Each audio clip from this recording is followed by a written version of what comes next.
প্রাণ লেয়ার। প্রাণ লেয়ার, সম্পর্কের মিষ্টি magic.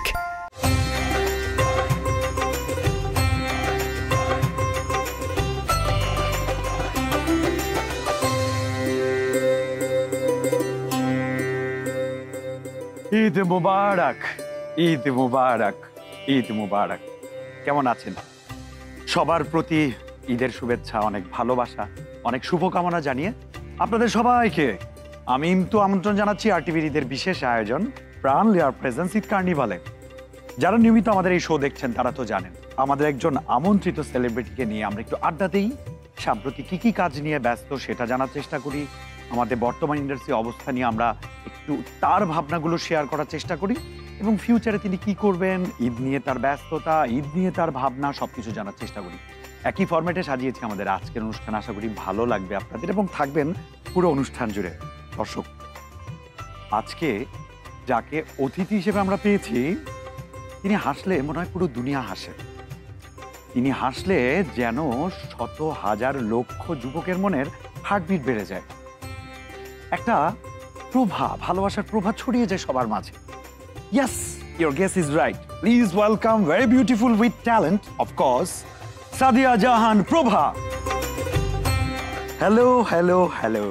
Look who is here. একটা কথা বলি। Yes, please. You're looking good. Okay, say something new. Okay, Eid Mubarak. Eid Mubarak. Thank you. Take your seat. According to you, what is Eid? না আগে ঈদ বানান কর। দীর্ঘ ঈদ। আরবিতে? ওকে, জাস্ট কিডিং। তোর কাছে ঈদ মানে কি? আমার কাছে ঈদ মানে হচ্ছে festival, definitely. Okay, so how is your festival going on? কেমন যাচ্ছে ঈদের আনন্দটুকু? ম্যাক্সিমাম ঈদই আমার আসলে ভালো যায়। খুব রেয়ার এরকম হয় যে ঈদটা খুব একটা ভালো কাটে না, কারণ এখন বড় হচ্ছে, এখন দায়িত্ব বেড়ে গেছে। মানে গেস্ট আসে, গেস্টকে খাবার সার্ভ করা থেকে শুরু করে আবার নতুন ডিশেস আবার সার্ভ করা, আবার সবকিছু ক্লিন করা, মানে হোস্টিং পার্টটা একদমই আমার। You enjoy? I do enjoy sometime, but ধর যে একটা খুব শখ করে একটা ডিজাইনার স্যুট কিনেছি কিন্তু পরা হলো না আর কি। আচ্ছা, ওকে, আমরা একসাথে কোথাও ঘুরতে যাব না সবাই মিলে? এটা আসলেই স্যাড। এটা শখের জিনিস পরার অকেশন পাচ্ছি না। আই নো, মানে খুব শখ করে ধর একটা খুব ভালো একটা। শুধু শখ করলে তো হবে না, পরে তো কবির তিথি রাগ করবে। এটা ভালো ছিল এটা। হ্যাঁ, এক্স্যাক্টলি। তিথি হচ্ছে শখকে প্রভা ডাকে, প্রভাকে শখ ডাকে। তো ও আসলে ব্যালেন্স করে ফেলছে সামহাউ। আচ্ছা, ঈদের প্রথম প্রহরটা কিভাবে কাটে?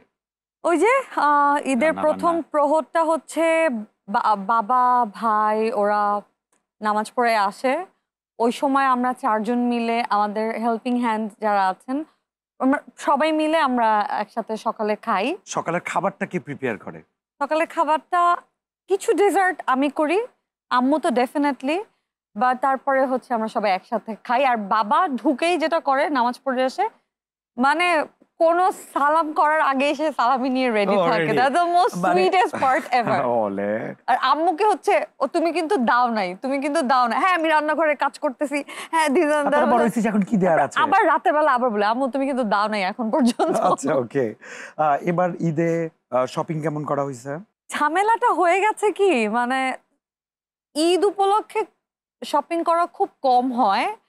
এবার সবচেয়ে ইন্টারেস্টিং জিনিস হচ্ছে, তিথির সাথেই বের হয়েছি, ওরা ড্রেস কিনবে, আমার কোনো প্রিপারেশন ছিল না, বিকজ আমার কিছু নতুন ভালো জামা রয়ে গেছে। তো আমি ওয়েস্ট করতে চাচ্ছিলাম না, যে ঠিক আছে আমি এইবার কিনবো না, আমার কাছে বেশ ভালো কিছু ড্রেস আছে।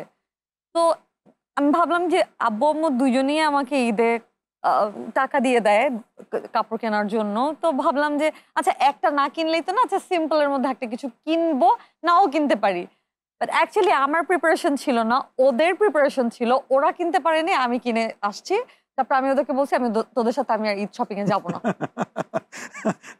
কিছু সম্পর্কের মিষ্টি ম্যাজিক ভুলিয়ে দেয় দূরত্বের লেয়ার। ঠিক যেমন দুধ আর চকলেটে একাকার হয়ে ওঠা। প্রাণ লেয়ার। প্রাণ লেয়ার, সম্পর্কের মিষ্টি ম্যাজিক। ওকে, এবার তুই কাজ করেছিস? আমি ঈদ উপলক্ষে কাজ ওভাবে করিনি, দুই একটা করেছি। যাচ্ছে ঈদে, মানে সেটা আমার কোনো প্রিপারেশন ছিল না। বাট একদম রোজার একদম শেষের দিকে কিছু কাজ করছিলাম আর so tell me the journey experience. Yeah it was very very good. So মোটামুটি একটা ভালো ব্রেকের পরে you came back. I mean বলতে পারিস। How many days or how many months or how many years? I think almost 9 months, 9 or 10 months later. মানে last কাজ করেছি গত বছরে, কিন্তু হচ্ছে কি আমার প্যান্ডামিকের পর থেকে আমার কাজের পরিমাণটা কমে গেছে। মানে আমার হঠাৎ হঠাৎ করে শুটিং করতে ইচ্ছা করলে করি, ফ্লাকচুয়েট। তারপর ধর ঘুরতে যাওয়ার আগে একটু টাকা পয়সা দরকার হয় তখন একটু কাজ করি। মানে এরকম গদবাঁধানোর প্রতি মাসে আমার আই হ্যাভ টু ওয়ার্ক এরকম একটা ব্যাপার ছিল না তখন। আর এখন আমি অ্যাকচুয়ালি চাই আমি একটু রেগুলার কাজ করি, কারণ কি বলে শুটিং মিস করি এখন অনেস্টলি। মানে একটা সময় ছিল উফ শুটিং করতে ইচ্ছা করছে না, এত কষ্ট, মানে একদম প্রতিদিন বাসায় এসে ঘুম ছাড়া আমি আর আমার আর কোনো অ্যাক্টিভিটিস থাকে, আমি এত টায়ার্ড থাকি। বাট হয় না অনেক দিনের একটা গ্যাপের পরে আমার ছোট ছোট অনেক জিনিস না আমি মিস করা শুরু করেছিস। হ্যাঁ রাইট। ঈদে কোথাও ঘুরতে যাওয়া বা মুভি দেখতে যাওয়া কি হয়েছে? মুভি দেখতে যাওয়ার প্ল্যান আছে। ও আচ্ছা, অনেকগুলো ডেজার্ট করেছিস তুই আমাকে বলেছিস, কোটা হিট করেছে, সবাইকে বেশি ভালো বলেছে? Okay, I have a signature dessert. আমি আসলে এটা নাম দেই নাই, এই জাস্ট আমি ঈদের মধ্যে ওই ডেজার্টটা বানাই এবং আমার কাজিনরা এটা নাম দিয়েছে প্রভাপুর ডেজার্ট। আচ্ছা ওকে। তো ওইটা আমার মানে ম্যান্ডেটরি থাকে, ওইটা আমার বানাতে হয়। আর একটা ফ্রুট ট্রাফল বানাই। এই তো এইগুলাই আর কি। এবার ঈদের মুভিগুলো নিয়ে আমাদের নিশোর মুভি আছে, সিয়ামের মুভি আছে, আমাদের মেগাস্টার শাকিব খানের মুভি, আরো অনেকের মুভি আছে। একটু তোর মানে ওভারভিউটা আমি শুনতে চাই। এখন পর্যন্ত দেখিনি, বাট আমি 3টা মুভি দেখবো ঈদের মধ্যে। এটা অনেক মানে মজা লাগে তাই না মুভি দেখা। মুভিটা হচ্ছে এখন এই মানে গত কয়েক বছর ধরে তো পরপর ভালো ভালো মুভি রিলিজ হচ্ছে। হ্যাঁ। সো আমরা ঈদে মুভি হলে গিয়ে দেখবো, এটাও মনে হচ্ছে একটা ঈদের অংশ। এক্স্যাক্টলি একটা ঈদের অংশ। তাই না, যে we will go for outing, ঠিক আছে, we will go for movie. ওটা একটা। আর এখন ভালো পরিবেশ, ভালো হয়েছে বরং। ধর যে বাসা থেকে বের হওয়ার পরে রেস্টুরেন্টে যাওয়া ছাড়া আর তেমন কোনো কাজ ছিল না। এখন যেটা হয় যে ও সবাই মিলে মুভি দেখতে যাচ্ছি, which is very good. TV দেখার প্রসঙ্গে আমার আসছে, এখন তো অনেক চ্যানেল, ওখানে আবার প্রভাকেও দেখা যায়। টেলিভিশনে কিছু দেখা হয়নি বা কোনো দেখা না হলে কি দেখার প্ল্যান নাই? অনেস্টলি কেন জানো ঈদের মধ্যে আমার দেখা হয় না। পরে যখন শুনি ওর কাছ থেকে যে এই প্রজেক্টটা ভালো হয়েছে, এই নাটকটা, এই টেলিফিল্মটা, তখন পরে গিয়ে ইউটিউবে দেখে নেই আর কি। এখন ওটিটি কনসেপ্টটা বাংলাদেশে দাঁড়িয়ে গেছে এবং ওটিটিতে ভালো ভালো প্রজেক্ট তৈরি হচ্ছে।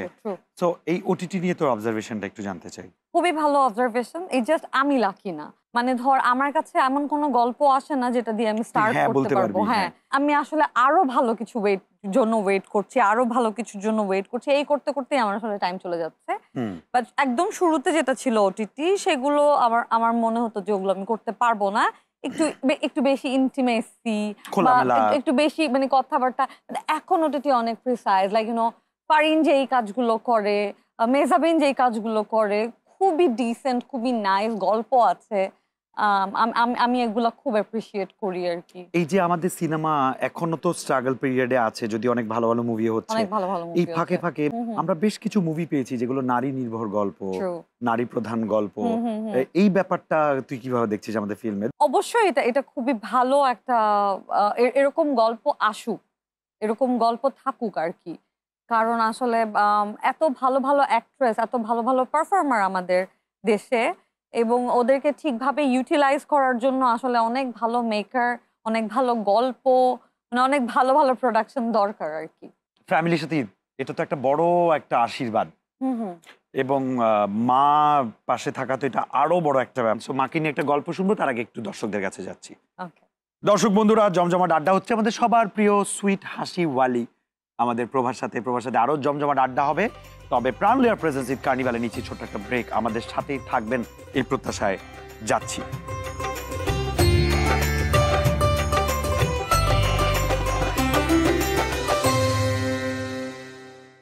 কিছু সম্পর্কের মিষ্টি ম্যাজিক ভুলিয়ে দেয় দূরত্বের লেয়ার, ঠিক যেমন দুধ আর চকলেটে একাকার হয়ে ওঠা। প্রাণ লেয়ার, প্রাণ লেয়ার, সম্পর্কের মিষ্টি ম্যাজিক।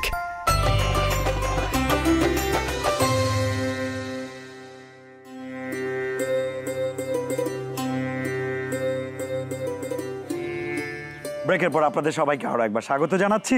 RTVর ঈদের বিশেষ আয়োজন প্রাণ লেয়ার প্রেজেন্স ঈদ কার্নিভালে আমাদের সঙ্গে ছিলেন প্রভা। চলুন কথা বলি প্রভার সাথে। মা নিয়ে কথা হচ্ছিল। সো মায়ের একটা বড় প্রভাব তোর জীবনে সব সময়। Say something about her. আমার আম্মু হচ্ছে সত্যি কথা বলতে আমার থেকে কোয়ালিফাইড, মানে এডুকেশনাল পারপাস বল, মানে এডুকেশনাল দিক দিয়ে বল, তারপরে ধর প্রফেশনাল দিক দিয়ে কিনা আমি ঠিক জানি না, তবে সে তার ফিল্ডে। আমার মা একটা এনজিওতে আছেন, উনি ওই এনজিওটার এক্সিকিউটিভ ডিরেক্টর। তো আমি ছোটবেলা থেকে আমি মানে আমার জন্মের পর থেকে যখন হচ্ছে আমার একটু বোধ শক্তি হয়েছে, আম্মুকে আমি দেখিনি যে আম্মু হাউস ওয়াইফ। আম্মু অ্যাকচুয়ালি ওয়ার্কিং ওমেন, মানে she is house wife definitely. বাসার মানে ডেফিনেটলি সে তার বাসাও সামলায়, সংসারও সামলায়। অ্যাট দ্য সেম টাইম আমার আম্মু একজন টিচার ছিলেন। এর মধ্যেও আমার আম্মু আমাকে নিয়ে কনসার্ন। শুটিং এ গেলে আম্মু শুটিং এ বসে থাকতো, যখন পারতো না সকালবেলা দিয়ে আসতো। মার জন্য আসলে আমার পড়াশোনাটা মানে কোনো একটা জায়গা পর্যন্ত গিয়েছে, কারণ ধর কাজ করা স্টার্ট করেছি যখন এইচএসসি মাত্র শেষ করেছি, তারপরে ক্লাস মানে আমার education and at the same time আমি তখন অনেক কাজ করি। কিন্তু আমাদের বাসায় স্পেশালি আমার মা ছিল যে পড়াশোনা শেষ না করলে we don't care who are you, like no matter what, তোমাকে শেষ করতে হবে, গ্রাজুয়েশন করতে হবে, you have to go further, you have to think about your study, because এটা ছাড়া মানে তুমি এই ফ্যামিলিতে থাকতে হলে পড়তে হবে। এক্স্যাক্টলি, থাকতে হলে পড়াশোনাটা করতে হবে আর কি। ওকে, আগের প্রভা, এখনকার প্রভা, ভবিষ্যতের প্রভা, কতটুকু নিজে পার্থক্যটা খুঁজে পায়? পার্থক্যটা তো অনেক, কারণ অনেকগুলো সময় পার হয়েছে, অনেকগুলো বছর গেছে, এক ধরনের ম্যাচুরিটি ছিল। এখন মানে খুব একটা যে সিনসিয়ার ছিলাম আমি এটা কখনোই বলি না। নিজের দোষটাও নিজের আসলে রিয়েলাইজ করা উচিত এবং সেটা একসেপ্টও করা উচিত। আমার যেই প্রফেশনটা, এখানে আমার কিছু দায়বদ্ধতা আছে এবং সেই জায়গা থেকে আমার উচিত আমি অনেক ভেবে চিনতে আমার পরবর্তী স্টেপগুলো নেওয়া, পরবর্তী প্রজেক্টগুলো করা আর কি। এখন নিয়মিত কাজ করছে এরকম অনেক নতুন ছেলে মেয়েরা এসেছে, ওদের কাজ কি দেখা হয়? অফকোর্স দেখা হয়। আচ্ছা, নতুন ছেলেদের মধ্যে কাকে দেখে মনে হয়েছে যে না ওর সাথে কাজ করব আমি? প্রত্যেকের কাজই ভালো লাগে, খুবই সুন্দর। ইভেন মেয়েগুলোও যে এসেছে, ফিমেল আর্টিস্ট যারা এসেছে, প্রত্যেকে অনেক ভালো অ্যাক্টিং করে। We should talk about the social media. Okay, right. একটা সময় আমরা দেখেছি যে চলচ্চিত্র নায়ক নায়িকাদের স্ক্যান্ডাল বেরোতো, অভিনেতা অভিনেত্রীদের স্ক্যান্ডাল বেরোতো, ওরা সুপারস্টার বলে ওদের স্ক্যান্ডাল নিয়ে মানুষ আলাপ করতো। আর এখন স্ক্যান্ডালের মাধ্যমে আমরা চিনি এরা কারা। আমরা এমন কিছু মানুষকে নিয়ে চর্চা করছি যাদেরকে আসলে আমরা ওভাবে চিনি না বা যারা আমাদের মেইন ইন্ডাস্ট্রির স্ট্রিমিং এর না। এটা how do you look, what do you think? Social মিডিয়াটা ইজ অ্যাকচুয়ালি ইম্পর্টেন্ট, যেটা আমিও একটা সময় বিলিভ করতাম না যে আই এম অ্যান অ্যাক্ট্রেস, কি দরকার সোশ্যাল মিডিয়াতে আমার কাজের অ্যাক্টিভিটিস দেয়া অ্যান্ড এভরিথিং। বাট এখন আমি গিয়ে দেখি যে না, আমি তো পিছিয়ে গিয়েছি। তোর আসলে কাজের পরিমাণ কিরকম বা তুই কতখানি তোর অ্যাকসেপ্টেন্স আছে সেটা তোর সোশ্যাল লাইফ দেখেও মানুষ আসলে মেজার করে আর কি। তো আমি বলবো যে যারা আসলে কন্ট্রোভার্সি দিয়ে ফেমাস হতে চায়, এরা ডেফিনেটলি ইন্ডাস্ট্রির জন্য কার্স, ডেফিনেটলি। বাট এদেরকে ছাড়া বাদ বাকি যারা আছে they are blessing. But being an audience, আমাদেরও তো কিছু রেসপন্সিবিলিটি আছে নাকি? ডেফিনেটলি। কিছু কিছু মানুষ আছে যারা এগুলো নিয়ে পড়ে থাকতে পছন্দ করে। লাইক একটা নায়িকা, ও 1000টা ভালো কাজ করেছে, আমি কিন্তু একটা ভালো কমেন্ট করিনি, কিন্তু একটা বাজে সিন করেছে, এরপরও সব প্রজেক্টে গিয়ে আমি ওখানে কমেন্ট করছি তুই বাজে তুই বাজে তুই বাজে তুই বাজে, যে বুলিং সোশ্যাল মিডিয়াতে আসলে আমরা কম বেশি এগুলো এটা সাফার। নিয়ে মানে আমি ধর আওয়ার্স এন্ড আওয়ার্স তোর সাথে কথা বলতে পারি, বিকজ যেহেতু আমি এটাতে ভুক্তভোগী, আমি সেটার জন্য আসলে মানুষের সাইকোলজি বোঝার চেষ্টা করি। আমার মনে হচ্ছে কি, যাদের মধ্যে এক ধরনের কমপ্লেক্স কাজ করে বা এক ধরনের ইনসিকিউরিটি বা ফ্রাস্ট্রেশন, এক্স্যাক্টলি ফ্রাস্ট্রেশন কাজ করে, শুধুমাত্র ওরাই গিয়ে মানে আমি যখন বিজি, আমি যখন I am doing something good, আমি ছোট থেকে আমি অনেক বেশি মানুষের কি বলবো অ্যাটেনশন পেয়ে এসেছি, আমার কিন্তু আরেকটা মেয়েকে দেখলে জেলাস হয় না। I mean she is doing good, fine, good for her, but আমার মধ্যে যদি ইনসিকিউরিটি থাকে যে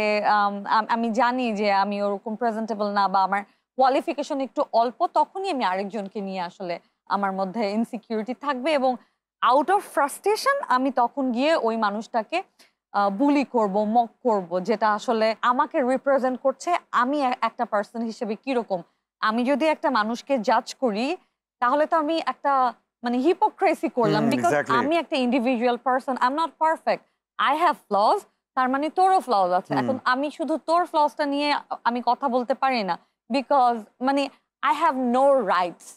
তো এই কাজগুলো যারা করে ওরা আসলে মানসিকভাবে এবং ওদের কি বলে প্রফেশনাল ওয়ে, মানে like you know all together আমার মনে হয়েছে যে they are not educated enough, like পড়াশোনার ক্ষেত্রে না, মানে আমি বলছি যে ধর family, friends, circle, everything, right?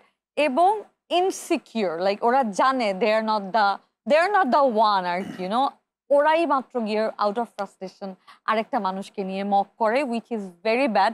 আমি চাই এগুলো নিয়ে আসলে একটা ল হোক, কথা বলা তো উচিত, কথা আমরা বলছি অনেক বছর ধরে, আমরা এটা বলছি। এটা নিয়ে আমার মনে হয় আরেকটু ওপর স্টেজে ধর, যে এটা নিয়ে আমার মনে হয় ল আসুক, এরকম কোনো আইন আসুক যে এই ব্যাপারগুলোতে, because this is threaten for our life, you know. আমার এরকম হয়েছে যে আমি ধর আমার আগে টিকটক অ্যাকাউন্ট ছিল না এবং আমার কখনো কোনো ফেসবুকে পেজও ছিল না, তো আমি দেখেছি আমার প্রচুর ফেক পেজ এবং প্রচুর ফেক টিকটক অ্যাকাউন্ট ছিল। তো ওখানে আমাকে যেভাবে প্রেজেন্ট করা হয় ওটা আমাকে এত ইফেক্ট করেছিল। আই রিমেম্বার, মানে one of the biggest reason ছিল আমার কাজের ফ্লোটা একটু কমার, যে আমি তো এখানে কাজ করতে এসেছি, আমি তো দেখাতে চাই না যে how proportionate I am, right? তো আমি যখন দেখেছি ইন্টেনশনালি ওরা জুম করে করে এমন একটা ভাবে দেখাচ্ছে, এটা আমাকে অনেক ট্রিগার করেছিল। এরকম একটা প্রবলেমে যে আমি ফেস করেছি সেটার জন্য যে আমি একটা লিগ্যাল অ্যাকশন নিতে পারবো এবং আমার লিগ্যাল অ্যাকশনটা যে আসলেই কাজ করবে কিনা। ধর তুই একটা এমন একটা পজিশনে আছিস, আমি তোর কাছে কমপ্লেনটা নিয়ে গিয়েছি যে yes I am facing this and that, and আমি অ্যাকচুয়ালি শিওর না তুই আমাকে এক্স্যাক্টলি হেল্প করতে পারবি কিনা, লাইক ইউ নো আমি কি তোর চোখে তোকে দেখছি নাকি ওদের চোখে তোকে দেখছি। Exactly that's the difference. It hurts. এই যে একটা ঝড় তুফান, হাউ ডিড ইউ ডিল? আমি একটু শিখতে চাই তোর কাছ থেকে। আই থিংক যে যেরকম জায়গার মধ্যে দিয়ে আসলে যায়, বলে না যে সৃষ্টিকর্তা এমন কোন একটা পর্যায়ে রাখে না যেখান থেকে বের হওয়া যায় না, এই যে ধৈর্যটা ধরতে হয় আমার মনে হয়েছে। এন্ড এটাই আর কি আমার যতটুকু মনে হচ্ছে ধৈর্য, আমার বোধহয় অনেক বেশি পেশেন্স এবং ওয়েট, চুপ এবং ওয়েট, এগুলো আমরা জানবো। কিন্তু একটু আমি আমার দর্শকদের কাছে যাচ্ছি। দর্শক বন্ধুরা, প্রাণ লেয়ার প্রেজেন্স ঈদ কার্নিভালে নিচে ছোট একটা ব্রেক, আমাদের সাথেই থাকুন।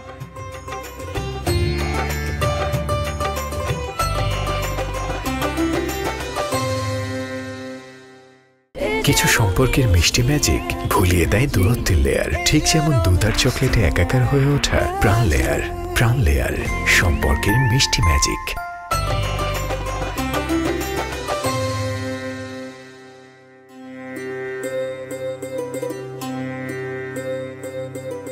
ওকে মাই ডিয়ার ফ্রেন্ডস, ছোট্ট একটা ব্রেকের পর আপনাদের আরো একবার ওয়েলকাম করছি RTVর ঈদের বিশেষ আয়োজন প্রাণ layer presence Eid কার্নিভালে।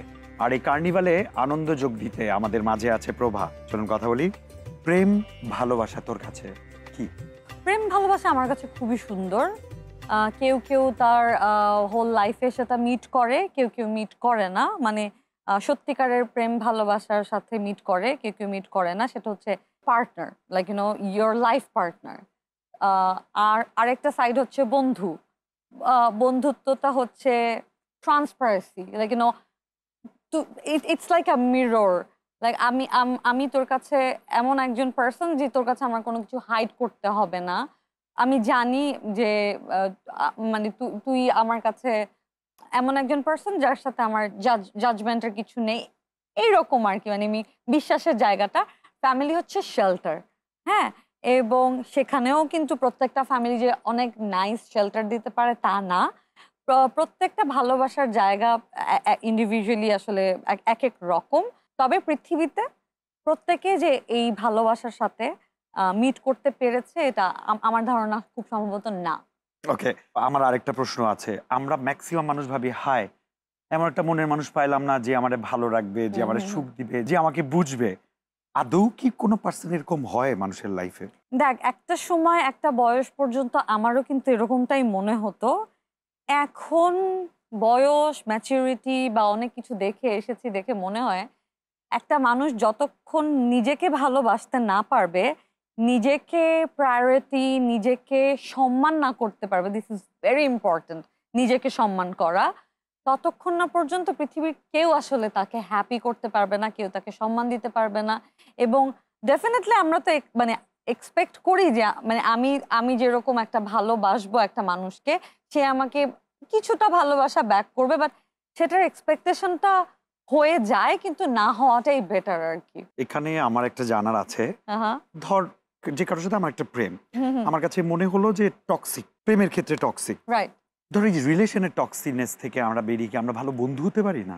Absolutely not, absolutely not. তার মানে কি তোমার চেহারা আমি কোনোদিন দেখবো না? না না, দেখার, তুমি ভালো থাকো তোমার মতো, কিন্তু তোমার সাথে মানে তুমি হচ্ছে না মানে হচ্ছে না। এক্স্যাক্টলি, না হলে ফাইন, তুমি তোমার মতো ভালো থাকো, I wish you all the best, কিন্তু তুমি আমার বন্ধু কেমন করে হবে? এবং আমি তো তখন আমার যদি ইন ফিউচারে আমার যদি আরেকজন পার্টনারশিপ হয়, আরেকটা মানুষকে যদি আমি ভালোবাসি, আমি তো সেই মানুষটাকে অসম্মান করছি। আমাদের সমাজে হুম। একটা মেয়ের প্রেম করাটা ভালো চোখে দেখে না, হুম। কিন্তু আবার বিয়ে না করলে আবার ভালো চোখে দেখে না, বিয়ে করলে ভালো চোখে দেখে। হুম। তো সেই জায়গাটা থেকে আমাদের প্রভাত একটা মেয়ে, হুম। তা আমাদের প্রভার প্রেম হোক না হোক, হুম। বিয়েটা নিয়ে তার ভাবনাটা কি? বিয়েটা তো আমি যতটুকু শুনেছি যে জন্ম মৃত্যু বিয়ে, এই তিনটা হচ্ছে সৃষ্টিকর্তার হাতে, এটা লেখা থাকলে হবে, সেটা যে কোনো ওয়েতেই হবে। মানে আমি যতই মানে আশেপাশে ধর মানে কি বলে দেয়াল দিয়ে আমি নিজেকে বন্ধ করে রাখলাম, তারপরেও যদি আমার লেখা থাকে আমার হয়ে যাবে, আর না লেখা থাকলে আমি শত ট্রাই করলেও হবে না। এটা একদম বলে না, মানুষ তাকদির নিয়ে আসলে বেশি চিন্তা করতে হয় না। তো আমার আসলে বেশি যেটা আমার জন্য লেখা আছে সেটাই হবে, যা হবে সুন্দর হবে। সো তুই বিয়ে করাটা না, বিয়ে হওয়াতে বিশ্বাসী? হ্যাঁ, অফকোর্স। বাই চান্স সৃষ্টিকর্তা যদি তোর কপালে আদৌ বিয়ে লিখে রাখে, হ্যাঁ, কেমন জামাই হলে তোর ভালো হবে? জানি না, তবে আমি আসলে এরকম ভালো মানুষ হতে হবে মনে করি। এবং আমি যদি কখনো দেখি মানে আমি যদি আগে দেখতে বুঝতে পারি যে সে আরেকটা মানুষকে নিয়ে গসিপ করতে পছন্দ করে, আরেকটা মানুষকে জাজ করে, আরেকটা মানুষকে নিয়ে অনেক মানুষ আছে অনেক ডবল স্ট্যান্ডার্ড মেন্টালিটি নিয়ে থাকে, এরকম মানুষকে আমি আসলে আমার জীবনে চাই না। এবং আমি চাই একটা মানুষ অল্প কিছু থাকুক কিন্তু সে অনেক পরিশ্রমী হোক। আমার পরিশ্রমী মানুষ অনেক পছন্দ। মানে তুই আমাকে একটা বড়লোক বাপের একটা ছেলেকে এনে দিবি, ওই ছেলে পড়াশোনা করবে না ঠিকঠাক মতো, ওই ছেলের লাইফে কোনো অ্যাম্বিশন থাকবে না, বিকজ আমার বাবার তো অনেক টাকা আছে, আমার কেন কাজ করতে হবে, আমি আমার বাবার বিজনেস সামলাবো টাইপের ছেলে। আই এম সরি, কারণ প্যারেন্টসের থেকে আমরা যেই যেই কি বলে ফ্যাসিলিটিস গুলো পাই, দ্যাটস আ ব্লেসিং, কিন্তু মানে আমার নিজের একটা আইডেন্টিটি, এটা এটা একটা মানুষের কেমন করে কাজ করে না আমি জানি না, এই সমস্ত মানুষকে আমার অনেক আনঅ্যাট্রাকটিভ লাগে। What's your purpose? My purpose actually, আমার এখনকার পারপাস হচ্ছে আমি চাই যে মানে আমি যাতে বিজি থাকি, সেম সেম থিং, রাইট? আমার এখন যে এইজ, আমি হয়তো 15 বছর 10-15 বছর পরে গিয়ে আমার আর এত কাজ করতে ইচ্ছা করবে না, আমার রেস্ট নিতে ইচ্ছা করবে। এবং আমার যেহেতু এক ধরনের একটা ঝামেলা আছে, সেটা হচ্ছে যে আমার কিছুদিন পর পর ঘুরতে যেতে ইচ্ছা করে। হ্যাঁ, এবং সেটার জন্য আমার আসলে কিছু টাকাও আর্ন করতে হয়।